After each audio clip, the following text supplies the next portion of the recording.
জল জমে রয়েছে অথচ জঞ্জাল করে নেওয়া হচ্ছে। কোনটা জঞ্জাল জমে রয়েছে? জঞ্জাল তো এক জায়গায় জমা করে সেটাকে তারপরে সেখান থেকে শিফট করতে হয়, আমরা তাই করছি। জঞ্জাল এক জায়গা থেকে ডাম্প করে নিয়ে সেখান থেকে আমরা শিফট করছি। আর প্রথমত এই পৌরসভাটা 150 বছর হয়ে গেছে, দীর্ঘদিন বামপন্থীরা শাসন করেছিল। এই যে পৌরসভার পাশে এই যে সুরেন্দ্রনগর, এই জায়গাটা এয়ারফোর্স ফেন্সিংয়ের ধারে নিয়ার অ্যাবাউট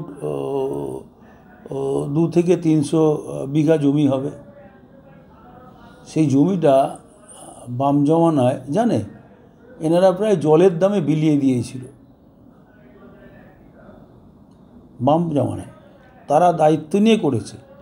এই পৌরসভার অনেক বামপন্থী তারা পেয়েছে একদম মিনিমাম দামে। সেই সময় যদি পৌরসভার ডাম্পিং গ্রাউন্ডের জন্য তারা 10 বিঘা জায়গা রেখে দিত, আজকে আমাদের এই দিন দেখতে হতো না। তাহলে আমায় কি করতে হচ্ছে এখন? আমি বাপ ঠাকুরদার অ্যাজমার ভাগটা তো আমাকে নিতে হবে ভাই, সারাও মনে করলে সেরে যাবে? তাও আমি এই বোর্ডটা যখন নিয়েছিলাম 62 লক্ষ টাকার দেনায় বোর্ডটা নিয়েছিলাম। 62 লক্ষ টাকা দেনায়, কাউকে বলতে যায়নি। আমি জানি চার্জ নিলে ভালো মন্দ সব নিতে হয়। তারপরে কল্যাণী রোডের উপর একটা 3.5 বিঘা জমি কিনেছি উত্তর ব্যারাকপুর পৌরসভা। দেখাক তো সেইখানটা ডাম্পিং গ্রাউন্ডের জন্য কিনেছিলাম জায়গাটা, কিন্তু ওই অত কম জায়গায় হবে না। আমরা যখন কিনেছিলাম তখন এই যে আমাদের যে ওই সলিড ওয়েস্ট ম্যানেজমেন্ট অ্যাক্টটা তখন হয়নি। সেই অ্যাক্টটা যখন হলো একটা লোকালিটি থেকে অনেক দূরে যেতে হ্যাঁ, সেই জন্যে ওটা আমরা করিনি। তারপরে আমরা কাগজে অ্যাড দিয়েছি যে জমি কেনার জন্য। অনেকে এসেছে, যেসব জমিগুলো দেখেছি সেই সব জমি দেখা কথাবার্তা চলছে। অলরেডি ইউডিএমএ থেকে আমাদের স্পেশাল সেক্রেটারি জলি চৌধুরী সাহেব তিনি ভিজিট করে গেছেন। ভিজিট করে গিয়ে জায়গার কাগজপত্র পাঠানো হয়েছে। জমি কিনতে হলে গভর্নমেন্টের অ্যাপ্রুভাল লাগে, সেই অ্যাপ্রুভাল পেয়ে গেলে 3-4টে জায়গার মধ্যে থেকে একটা জায়গা আমরা কিনব এবং এই সমস্যার আমরা মিটিয়ে দেবো। আমরা সবই মিটিয়েছি, এটাও মেটাবো। জঞ্জাল ট্যাক্স নেওয়া হচ্ছে, এটা তো কেন্দ্রীয় সরকারের আইন মোতাবেক নেওয়া হচ্ছে।